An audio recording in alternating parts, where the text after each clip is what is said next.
యోహాను సువార్త 11వ అధ్యాయము 39, 44, 39, 40 వచనాలు చదువుకుందాం.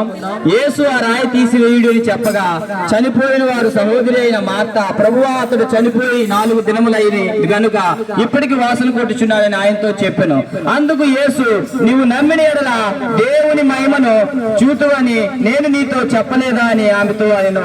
ప్రియులారా, మరి చనిపోయి ఒక వ్యక్తి మరి 4 రోజులు సమాధి చేయబడి ఉన్నప్పుడు మరి యేసు ప్రభువారు ఆ సమాధి దగ్గరకు వచ్చి ఆ యొక్క సమాధి రాయిని తీయమని చెప్పి చనిపోయిన 4 రోజులైన ఒక వ్యక్తి మరి యేసు ప్రభువారు ప్రార్థన చేసి లాజరు రా అని బయటికి అయినప్పుడు ఆయన సమాధిలో నుంచి ఎలాగైతే మరి చనిపోయి ఉన్నాడు, ప్రేత వస్త్రంతో చుట్టబడి ఉన్నాడు, మరి యేసు ప్రభువారు మాటతో పిలవగానే ఆ చనిపోయిన వ్యక్తి మరి ఆ సమాధిలో నుంచి మరి నడుచుకొని రావడం జరిగింది. ప్రియులారా, ఇలాగే యేసు ప్రభువారు అనేకమైన అద్భుతాలు, అనేకమైన సూచక్రియలు, మహాత్క్రియలు అన్ని కూడా ప్రజల పక్షం ఆనాడు ఎన్నో చేసి ఉన్నాడు. కాబట్టి ఇలాంటి అద్భుతాలు మన మధ్యలో కూడా దేవుడు చేస్తున్నాడు. ఎవరైతే యేసుక్రీస్తును విశ్వసిస్తారో వారు చనిపోయినను కూడా బ్రతుకుతారు. అది శారీరకమైన మరణం ప్రతి మనుషుడికి వస్తుంది, కానీ ఆత్మీయమైన మరణము మాత్రము యేసుక్రీస్తునందు విశ్వాసం ఉంచిన వారు ఆత్మీయంగా శారీరకంగా చనిపోయి ఆత్మీయంగా లేపబడతారన్న సాదృశ్యం కొరకే